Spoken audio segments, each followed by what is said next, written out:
One of the first things that's going to trip people up inside of Close CRM is the difference between a lead and a contact. It's simple once you see how Close thinks about it, but getting it right matters because it affects how you search for, how you filter your data, how you make smart views, and how your data is organized. In Close, a lead is the company or entity. Think of it like a container. The lead holds the lead status, the opportunity pipelines, the custom activities, the custom fields, and the entire communication history. Everything in Close CRM revolves around the lead. When you build smart views, you're filtering for leads. When you track pipelines, you're tracking opportunities on leads. When you run reports, you're reading lead level data, unless you specify that you want contact level data. A little bit more advanced feature we'll talk about later. A contact is a person associated with a lead. So a lead can have multiple contacts. In enterprise sales, where you're selling to a company, you might have the CEO, the VP of sales, and the operations director all listed as contacts under the same lead. But in B2C, typically a lead is a contact. They're the same thing, which makes building a lot easier. Contacts will hold personal level information like a name, an email, a phone number, a title. Communications like calls and emails and texts are all going to be in a lead profile, but you can filter for specific events associated with each contact. Company data goes on to the lead.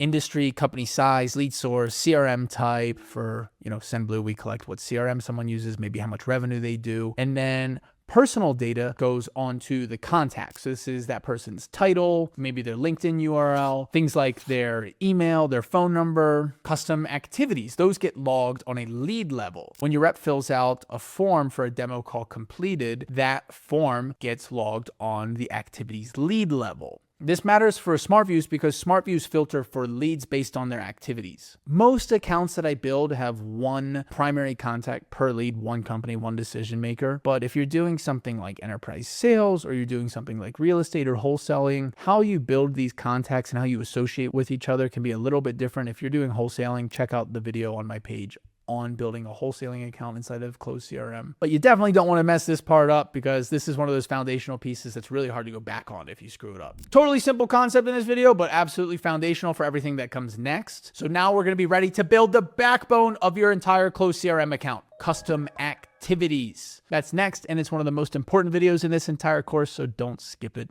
Click on it now.